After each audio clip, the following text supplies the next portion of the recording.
Hello student, कक्षा 12 राजनीति विज्ञान। आज का हमारा टॉपिक है महासभा की शक्तियाँ। कल हम महासभा के बारे में डिटेल से पढ़ चुके थे। महासभा क्या होती है, कैसे बनी, इसके संगठन के बारे में इससे अगला बिंदु इससे संगठन से संबंधित है। सवाल हमारे को क्या मिलेगा एग्जाम में, महासभा की शक्तियाँ व कार्यों को स्पष्ट कीजिए। एक ही चीज है, चाहे तो वो शक्ति पूछ ले चाहे वो कार्य पूछ ले। इसमें पहली जो शक्ति है, पहला जो कार्य है, अंतर्राष्ट्रीय शांति और सुरक्षा पर बैठकर बातचीत करना है। आप जानते हैं कि सुरक्षा का जो अंतिम प्रस्ताव है वो किसके पास ही आता है, महासभा के पास ही आता है। वैसे यूएनओ के प्रमुख अंगों में सुरक्षा का काम दिया गया है सिक्योरिटी काउंसिल को, जिसको हिंदी में हम कहते हैं सुरक्षा परिषद। सुरक्षा परिषद का मुख्य कार्य है अंतर्राष्ट्रीय शांति और सुरक्षा को बनाए रखना। लेकिन जब बहुत बार ऐसा देखने को मिलता है कि सुरक्षा परिषद जब विश्व को बचाने में असफल हो जाए, दो से ज्यादा देशों के संघर्ष को रोकने में असफल हो जाए, तो ऐसी स्थिति में अंतिम में या यूं कहें आपातकालीन बैठक बुलाई जाती है 24 घंटे के अंदर, किसमें, महासभा के अंदर, और वह निर्णायक मत लिया जाता है, निर्णायक रिजल्ट वहां पर लिया जाता है। तो महासभा का मुख्य जो कार्य है वो है अंतर्राष्ट्रीय शांति और सुरक्षा पर विचार विमर्श करना, ताकि पूरे विश्व में जो लक्ष्य निर्धारित किया गया था यूएनओ का, वह लक्ष्य लगातार जारी रहे, उस लक्ष्य को लगातार पूर्ति होती रहे। दूसरा है निरीक्षण का कार्य। ये निरीक्षण बहुत सारे प्रकार के होते हैं। यूएनओ का लक्ष्य हम जानते हैं, पहला लक्ष्य था मानवाधिकार, दूसरा था स्वास्थ्य, तीसरा है सुरक्षा, चौथा है सामाजिक राजनीतिक अधिकार। आप जानते हैं किसी भी तरीके से हेमरसोल्ड, आपने नाम सुना होगा, हेमरसोल्ड ने कहा था यूएनओ का कार्य, डेग हेमरसोल्ड, इनका नाम पूरा था डेग हेमरसोल्ड। इनकी प्रसिद्ध परिभाषा है कि यूएनओ मानव को या मानव जाति को स्वर्ग ले जाने के लिए नहीं है, बल्कि क्या है, नरक से बचाने के लिए है। इन्होंने क्या कहा, मानव जाति को किससे बचाने के लिए है, नरक से बचाने के लिए है। कहाँ नहीं लेके जाएगा, स्वर्ग नहीं लेकर जाएगा। तो ये यूएनओ के लिए प्रसिद्ध परिभाषा किसने दी थी, डेग हेमरसोल्ड ने दी थी। इनका मानना था कि यूएनओ का प्रमुख कार्य क्या है, मानव जाति को किससे बचाना है, नरक से बचाना है, और कहाँ लेके जाना नहीं है, स्वर्ग नहीं लेके जाना मानव जाति को, जबकि बचाना किससे है, नरक से बचाने का कार्य मानव जाति के लिए करना है। निरीक्षण कार्य की बात करें हम लोग, तो निरीक्षण कार्य का महत्वपूर्ण अगर एजेंडा हम देखें तो किस किस चीज का निरीक्षण ये कर सकता है। किसी भी देश में मानवाधिकारों का उल्लंघन तो नहीं हो रहा, किसी भी देश में कोई ऐसी व्यवस्था तो नहीं है, कोई ऐसा सिस्टम तो नहीं है जिसमें तानाशाही बहुत ज्यादा हो रही हो, कोई ऐसा कार्य जिससे मानवाधिकारों का उल्लंघन हो रहा हो, किसी आम नागरिक को जीने में कोई दिक्कत आ रही हो। पर्टिकुलर नागरिक के लिए तो ये नहीं जाएगा, लेकिन किसी समाज, जैसे उद्गर मुसलमान है, चाइना का मामला है,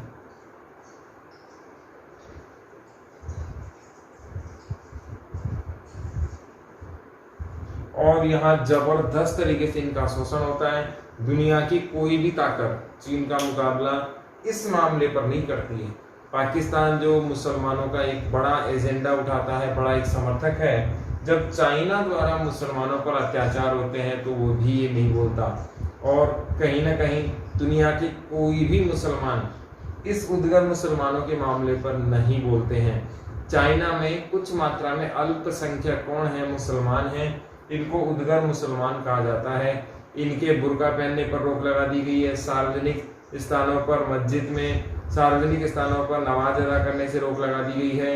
इनके जो फंक्शंस होते हैं, उत्सव होते हैं, उनके भी बहुत ज्यादा रूल रेगुलेशन काट दिए गए हैं, यही कहें कि जो मुस्लिम रीति उसमें बहुत कमी कर दी गई है। उसके बावजूद भी दुनिया की कोई भी ताकत, चाहे वो मुस्लिम कंट्री हो चाहे वो गैर मुस्लिम कंट्री हो, चाइना पर सवाल नहीं उठाते। जबकि यदि भारत में हल्का सा भी कहीं कुछ हो जाता मुसलमान ही किसी भी जाति के साथ, तो कहीं ना कहीं पंगा हो जाता। पूरी दुनिया के लोग मानवाधिकार का उल्लंघन मान लेते हैं। तो ये मानव से संबंधित निरीक्षण कार्य करती है। इसमें मानव अधिकार आ गए, स्वास्थ्य से संबंधित आ गए, जीवन के अधिकार हो गए, और भी बहुत सारे जो नैतिकता पर आधारित अधिकार हैं, उन सब का ये निरीक्षण करता है कि किस देश की स्थिति कैसी है, क्या मानव जाति को वहां कोई नुकसान तो नहीं है। इसके बाद देखिए बजट पास करना। बजट के बारे में हम देखें तो मूलतः बजट ब्रिटेन से लिया गया शब्द है, जिसका अर्थ है आय व्यय का लेखा जोखा। आय व्यय का लेखा जोखा क्या कहलाता है? बजट कहलाता है। हम जानते हैं यूएनओ एक अंतरराष्ट्रीय संगठन है, और अंतरराष्ट्रीय संगठन होने के कारण इसकी बहुत सारी संस्थाएं हैं, एजेंसियां हैं, पूरी दुनिया में इसको कार्य करना पड़ता है। ऐसी स्थिति में इसके लिए सबसे ज्यादा जरूरी क्या है? बजट है। और बजट के द्वारा ही आप जानते हैं आर्थिक युग है, सारे कार्य आर्थिक दृष्टिकोण से होते हैं। आय व्यय का लेखा जोखा बजट कहलाता है, लेकिन ये यहाँ काम नहीं आएगा, क्योंकि हम पूरी कैलकुलेशन यहाँ नहीं लगा रहे हैं, हम किसी भी प्रकार की आर्थिक सांख्यिकी गणना यहाँ नहीं कर रहे हैं। बजट पास करने का मतलब है यूएनओ का जो मेन अंग है वो कौन है? महासभा है, और इसके जो अन्य अंग हैं उनके कार्य करने के लिए ये क्या देता है? उनको बजट देता है, और उस बजट का आधार होता है कि कौन से अंग को कितना और कितनी मात्रा में कार्य करना पड़ेगा। तो ये बजट का जो आवंटन करता है, बजट को जो पास करता है, उसका एक निश्चित आधार होता है कि कौन से अंग के सामने कितनी समस्याएं हैं, कौन कौन सी समस्याओं को फेस कर रहा है, इन फ्यूचर उसे किन समस्याओं का सामना करना पड़ेगा, और हमारे पास उपलब्ध बजट में से हम कितना इसको हिस्सा दे सकते हैं। एक उदाहरण मैं आपको देता हूं। अभी अगर हम देखें तो दुनिया में सबसे बड़ा एजेंडा जो आ रहा है वो आ रहा है पर्यावरण का, और आप जानते हैं पृथ्वी का औसत तापमान से हम लोग 2 डिग्री सेंटीग्रेड और अफोर्ड नहीं कर सकते। ये हमारा मेन आकलन है कि पृथ्वी का तापमान लगभग 15 डिग्री के आसपास है, और हमने अंतरराष्ट्रीय मानकों पर यह लेवल रखा है कि हम 2 डिग्री के आसपास से ज्यादा, यानी कि 2 डिग्री सेंटीग्रेड से ज्यादा अफोर्ड नहीं कर सकते। ये मैक्सिमम टेम्परेचर लिमिट हो जाएगी। इसके लिए क्या किया इन्होंने कि दुनिया के बहुत सारे देशों में पेड़ों की कटाई ना हो, इसीलिए इन्होंने बजट देना शुरू किया। और ये बजट किस प्रकार से दिया है कि जिस देश की मात्रा जितनी ज्यादा है, जितनी ज्यादा पर्यावरण पर डिपेंडेंसी है, जितना ज्यादा पिछड़ा हुआ है, उनको बजट दिया जा रहा है कि आप इस पैसे से काम चलाएं, पर्यावरण की सुरक्षा करें। महाशक्तियों से भी ये बजट लेके इनको सहायता कर रहा है। मूलतः इसका कार्य अपने अंगों को बजट देना ही होता है, लेकिन अंतरराष्ट्रीय धरातल पर इसकी जो एजेंसियां काम कर रही हैं, उनको भी ये बजट प्रदान करता है। चुनाव संबंधी कार्य, आप जानते हैं यूएनओ का सबसे प्रमुख अंग कौन है? महासभा है, क्योंकि प्रत्येक यूएनओ का सदस्य किसका भी सदस्य होता है? महासभा का सदस्य भी होता है। अन्य सदस्यों में अगर देखें, अन्य संगठन में हम देखें तो इसमें सुरक्षा परिषद है, अंतरराष्ट्रीय न्यायालय है, और भी है। सुरक्षा परिषद के बाद अंतरराष्ट्रीय न्यायालय है, न्यायिका परिषद है, ये खुद महासभा है, अध्यक्ष है, बहुत सारे पदों के चुनाव इसमें होते हैं। इन सभी का चुनाव संबंधी कार्य सारा का सारा कौन करता है? महासभा ही कंडक्ट करती है। किस प्रकार से चुनाव होंगे, चुनाव प्रणाली में कितना खर्चा होने वाला है, उम्मीदवार के लिए क्या योग्यताएं होंगी, चुनाव का परिणाम घोषित कैसा होगा, एक प्रकार से निर्वाचन आयोग का कार्य ये भी करता है।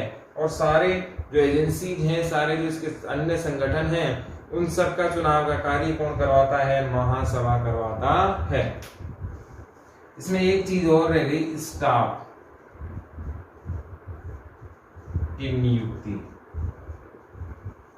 या प्रधान करना। यूएनओ चार्टर में हमने कल पढ़ा था कि 111 अनुच्छेद इसमें है। यूएनओ चार्टर में कितने अनुच्छेद हैं? 111 अनुच्छेद हैं और इसके आधार पर ही यूएनओ में किसी भी प्रकार के फैसले को लिया जाता है, क्योंकि हम जानते हैं लिखित जो कानून होगा, लिखित जो नियमावली होगी वो ज्यादा सुदृढ़ और सकारात्मक होगी। स्टाफ की नियुक्ति की बात करें तो यूएनओ चार्टर में संशोधन भी कौन करता है? महासभा करती है, क्योंकि हम जानते हैं नियम कभी भी स्थायी नहीं हो सकते, समय के साथ इसमें परिवर्तन आवश्यकता है और आवश्यक होनी भी चाहिए, क्योंकि जैसे जैसे समय बदलता है नियमों की ट्रांसपेरेंसी या नियमों की जो मूल आवश्यकता होती है उसमें कुछ ना कुछ बदलाव आ जाता है। समय की मांग के अनुसार नियम होने चाहिए। जैसे आज का सबसे इम्पोर्टेंट काम है साइबर क्राइम, साइबर क्राइम पर कठोर नियम होने चाहिए। आजकल फ्रॉड होने लगे, ऑनलाइन होने लगे, तो इसके लिए कठोर नियम होने चाहिए। तो कहीं ना कहीं जब समय बदल रहा है तो नियमों को जरूर बदलना चाहिए और यूएनओ चार्टर में संशोधन भी कौन कर सकता है? महासभा कर सकती है।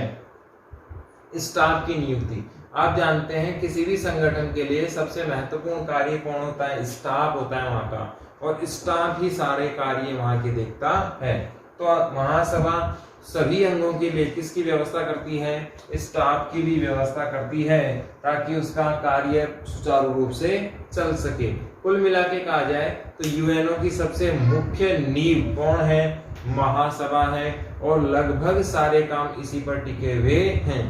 तो सवाल हमारे को देखने को मिलेगा महासभा की शक्तियां और कार्य, और इसमें ये हमने 3-4 बिंदु पढ़े। पहला है अंतरराष्ट्रीय शांति सुरक्षा के लिए सारा जो संगठन है बैठकर यही अंतिम रूप से बात करता है। निरीक्षण का कार्य, निरीक्षण का मतलब होता है एग्जाम करना, बजट पास करना हमने देख लिया, चुनाव संबंधी कार्य भी ये करवाता है, चार्टर में संशोधन भी इसी के पास है। अन्य संगठनों के लिए स्टाफ की नियुक्ति या स्टाफ उन्हें प्रदान करने का कार्य भी कौन करता है? महासभा ही करती है। इसमें अगला देखें तो यहां से सवाल बनेगा महासभा का संगठन क्या है, स्पष्ट कीजिए। इसमें पहला सवाल यहां से बनेगा, यूएनओ में शीर्ष संस्था किसे कहा गया? तो शीर्ष संस्था किसे कहा गया? महासभा को कहा गया।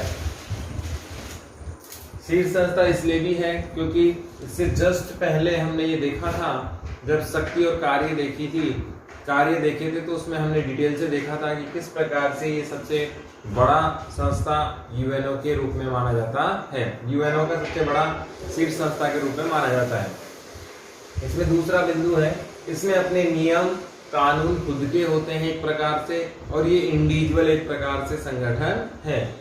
यहाँ सबसे बड़ी बात क्या है, इसमें ना तो कोई मेजबान होता है जो वेलकम करने वाला हो, और ना ही कोई मेहमान होता है जिसका वेलकम किया जा सके। यहाँ एवरी पर्सन इक्वल का थ्योरी चलता है, प्रत्येक देश बराबर है, ना कोई मेहमान है ना कोई मेजबान है, हर कोई यहाँ बराबर बराबर का दर्जा देता है, बराबर बराबर का नेतृत्व यहाँ पर होता है, चाहे छोटा हो चाहे बड़ा हो। ये भी आपको ध्यान रखना है, ये भी सवाल पूछा जाता है। महासभा का जो अध्यक्ष होता है वो कितने समय बाद चुना जाता है? तो इसका आंसर आएगा 1 वर्ष। 1 वर्ष के लिए महासभा अपना अध्यक्ष चुनता है, अपने में से ही चुनता है। इसके लिए एक स्टैंडर्ड भी है, क्या? छोटे देशों से ये ज्यादातर महासभा अध्यक्ष अपने में से चुनती है।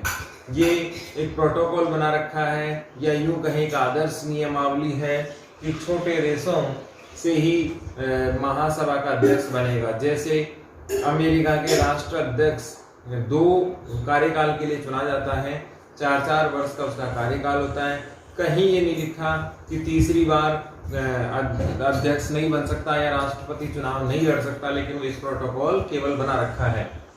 1 वर्ष के लिए अपना अध्यक्ष कौन चुनती है? महासभा चुनती है, अपने में से ही चुनती है। और इसमें सबसे बड़ी बात, ज्यादातर ऐसा होता है कि कमजोर और पिछड़े देशों से ही या छोटे देशों से ही अध्यक्ष होता है। इसमें आगे देखें, जो अध्यक्ष का चुनाव होता है वो गोपनीय मतों से चुना जाता है। किसके आधार पर होता है? इसमें मतदान का जो आधार होता है वो गोपनीय मत होता है। इसमें ये पता नहीं लगता कि किसने किसको वोट दिया है, और जो अध्यक्ष होता है उसका जो आधार होता है वो होता है योग्यता। योग्यता के आधार पर अध्यक्ष को चुना जाता है। कौन सा अध्यक्ष आएगा। फिर ये भी जीके का बहुत अच्छा सवाल है, आपको भी याद रखना है, अपने सिलेबस में भी बहुत अच्छा है। महासभा के जो पहले अध्यक्ष थे वो कौन थे, पॉल स्पूक थे।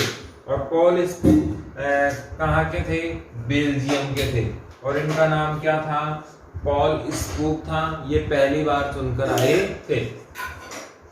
महासभा की प्रथम बैठक कब हुई, तो ये 10 जनवरी 1946 को प्रथम बैठक हुई थी। आपको ये भी बहुत इंपॉर्टेंट है, याद रखना है। जनवरी 1946 में प्रथम बैठक महासभा की हुई थी, 10 जनवरी को हुई थी।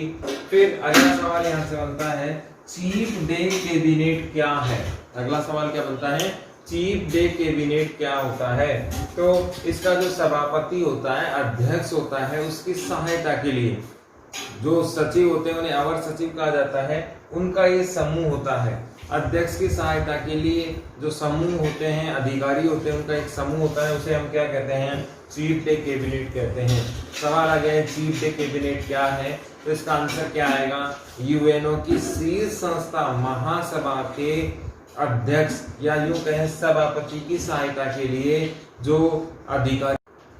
चीफ डे कैबिनेट की हम बात कर रहे थे, सवाल आ जाए चीफ डे कैबिनेट क्या है, तो ऐसी स्थिति में हम क्या कहेंगे, यूएनओ महासभा, यूएनओ की शीर्ष संस्था महासभा के सभापति या अध्यक्ष की सहायता के लिए जो अधिकारी होते हैं जिन्हें अवर सचिव कहा जाता है, उनके समूह को क्या कहा जाएगा, चीफ डे कैबिनेट कहा जाएगा। ये सभापति या अध्यक्ष की क्या होते हैं, सहायता के लिए होते हैं। इनका मुख्य कार्य हेल्पिंग का होता है।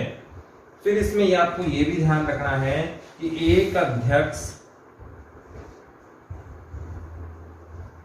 17 उपाध्यक्ष और 7 समितियां इसमें होती हैं। आपको ये ध्यान रखना है कि महासभा में एक अध्यक्ष होगा, 7 स्थायी समितियां होंगी और 17 उपाध्यक्ष भी होंगे। तो यहाँ से बहुत अच्छे अच्छे सवाल निकल कर आते हैं, आपको जरूर ध्यान रखना है। सवाल क्या आएगा, महासभा के संगठन को स्पष्ट कीजिए। ये कैसी संस्था है, शीर्ष संस्था है। बहुत सारे मॉडल पेपर में सारे के सारे सवाल आपको देखने को मिलेंगे। सवाल आएगा यूएनओ की शीर्ष संस्था कौन सी है, तो शीर्ष संस्था कौन सी है, महासभा को ही यूएनओ की शीर्ष संस्था कहा जाता है। फिर महासभा अपना अध्यक्ष या सभापति कितने समय के लिए चुनती है, 1 वर्ष के लिए चुनती है। किसमें से चुनती है, 193 जो अपने सदस्य हैं उनमें से ही चुनती है। ज्यादातर प्रोटोकॉल क्या है कि कमजोर देशों में से सदस्य चुना जाता है। पहले महासभा के जो सभापति थे, अध्यक्ष थे, वो कौन थे, बेल्जियम के कौन हैं, पॉल स्पूक साहब हैं। इनको प्रथम सभापति चुना गया था। अब यहाँ बहुत बड़ा एक प्रोटोकॉल भी है, क्या कि ज्यादातर कमजोर राष्ट्रों का इसलिए चुना जाता है ताकि यूएनओ में ट्रस्ट बना रहे और कमजोर देश खुलकर उसके सामने बात रख सके। लेकिन व्यवहारिकता कुछ और ही है। इसमें अमेरिका, रशिया, फ्रांस, चीन जैसे देश लॉबिंग करते हैं, अपना ग्रुप बनाते हैं और अपने चहेते को यहाँ पर बैठा देते हैं, जिससे महासभा के द्वारा यूएनओ पे नियंत्रण करना आसान हो जाए और यूएनओ में बहुत सारे कार्य आसानी से संभव हो सके। कुल मिला के ये कहा जा सकता है कि यूएनओ पर नियंत्रण का इनडायरेक्ट रूप से एक गुट बनाकर महाशक्तियां यहाँ कार्य करती हैं। फिर सवाल आता है कि महासभा का प्रथम बैठक कब हुआ, तो महासभा की प्रथम बैठक कब हुई, जनवरी 1946 को हुई। चीफ डे कैबिनेट की बात हमने कर ली, सहायता के लिए होता है, अध्यक्ष की सहायता के लिए। इसमें 17 उपाध्यक्ष होते हैं, 7 स्थायी समितियां हैं और एक अध्यक्ष है जो इसमें से ही चुना जाता है। इसमें आगे देखें, महासभा की सत्र की हम बात कर सकते हैं। महासभा के सत्र में सितंबर माह के तीसरे मंगलवार को ये सत्र बुलाया जाता है। हर वर्ष के सितंबर माह के तीसरे मंगलवार को। वेरी इंपॉर्टेंट सवाल है, बहुत बार पूछा जाता है, महासभा का सत्र कब बुलाया जाता है, तो हर वर्ष सितंबर माह के तीसरे मंगलवार को ये सत्र बुलाना फिक्स होता है। फिर होता है आवश्यकता पड़ने पर विशेष सत्र भी बुलाया जाता है। हमने ये भी तय किया था कि कई बार सुरक्षा परिषद, सिक्योरिटी काउंसिल असफल हो जाता है ऐसी स्थिति में जब अहम रोल जो होता है वो किसका होता है, महासभा का होता है। आवश्यकता पड़ने पर विशेष सत्र बुलाया जाएगा। विशेष सत्र में बहुमत के आधार पर पारित होने पर ही बुलाया जाएगा, वरना नहीं बुलाया जा सकता। यहाँ एक बात और इम्पोर्टेंट है कि जो 1 साल के लिए जो अध्यक्ष चुना जाता है वो अध्यक्ष इस विशेष मीटिंग में अध्यक्षता नहीं करेगा। इस विशेष मीटिंग के लिए अध्यक्ष भी कैसा होगा, अलग ही होगा। तो यहाँ ये बात थोड़ी विशेष हो गई कि जो नॉर्मल अध्यक्ष होता है महासभा हर साल अपने में से चुन लेती है, लेकिन जब विशेष सत्र होगा तो उसके लिए विशेष ही अध्यक्ष होगा। जो मूल अध्यक्ष है 1 साल के लिए चुना गया है वो इस विशेष सत्र की अध्यक्षता नहीं कर सकता, उसी टाइम वो अध्यक्ष चुना जाएगा। और ये विशेष सत्र कितने समय में बुलाया जा सकता है, 24 घंटे में बुलाया जा सकता है। इसके लिए शांति के लिए संगठित प्रस्ताव भी है। जब सिक्योरिटी काउंसिल सुरक्षा परिषद असफल हो जाए और दुनिया पर खतरा मंडराता हुआ नजर आए तो 24 घंटे में आपातकालीन मीटिंग बुलाई जा सकती है। इसके प्रस्ताव का नाम है शांति के लिए संगठित प्रस्ताव।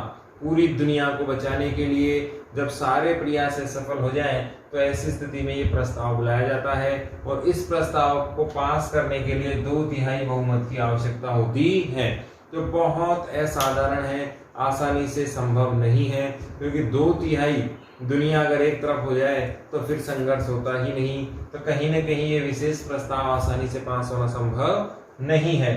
तो महासभा के सत्र में हमने सवाल क्या क्या देख लिए। पहला सवाल तो महासभा के सत्र को स्पष्ट कीजिए। दूसरा, सितंबर माह के तीसरे मंगलवार को इसका क्या होता है, मीटिंग होती है, बैठक निश्चित दिन किया गया है। आवश्यकता पड़ने पर विशेष सत्र भी बुलाया जा सकता है, वैसे इसकी निश्चित मीटिंग तय है ही। शांति के लिए संगठित प्रस्ताव कब बुलाया जाता है, जब सारे प्रयास शांति के क्या हो जाएं, असफल हो जाएं, तब इसे बुलाया जाता है। 24 घंटे के अंदर आपातकालीन व्यवस्था की जाती है। इस प्रस्ताव को पास करने के लिए 2/3 बहुमत का होना क्या है, बेहद जरूरी है।